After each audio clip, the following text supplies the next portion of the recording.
just because it's something that we don't see happening in front of our eyes every day doesn't mean that we don't feel the sorrow and the horror that they go through every single day. We're here to show that we want to stand up for them when no one else does.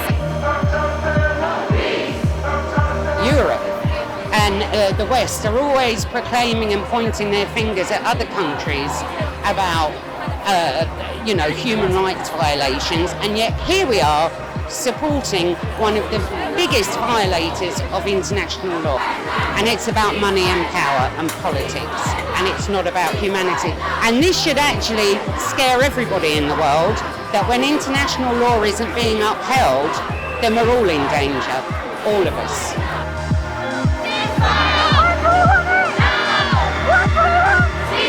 People who've been refugees for 75 years are now being penned into an open-air prison and massacred simply because they're trying to resist what the settler colonialists have done to them. Even if we don't have Palestinian passports, everyone surely must feel for them. The struggles in the world are interconnected, and that when we march for Palestine, we're marching for everyone. We all stand with them and we can all feel their pain because they're suffering and everyone's ignoring it.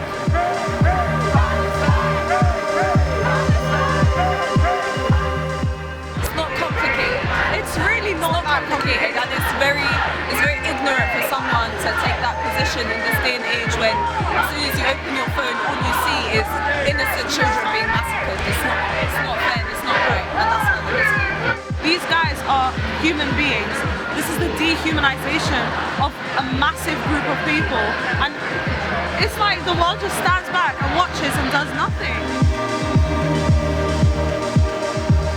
We actually were the womb that Zionism grew in.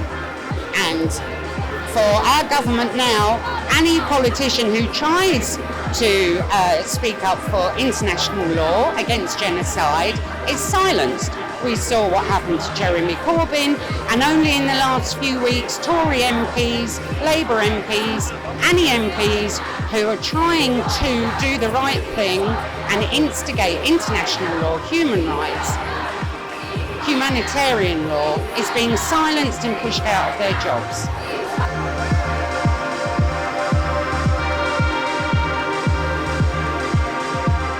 There's a geopolitical interest in the Middle East, and I think it shows here that we don't buy into that, and that the mainstream narrative is like crumbling and it won't hold up. Obviously, most of the newspapers are biased in favour of Israel.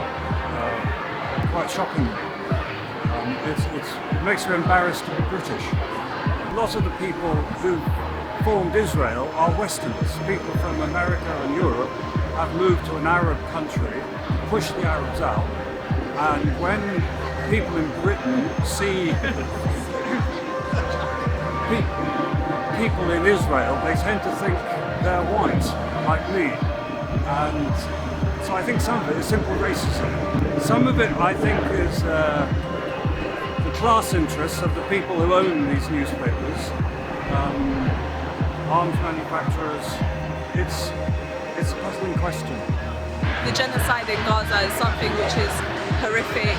It's something that needs to be stopped. They've been oppressed every single day by not only the Israeli occupation, but the invasion and the colonization of Palestine. And this is something that we cannot let continue for any longer.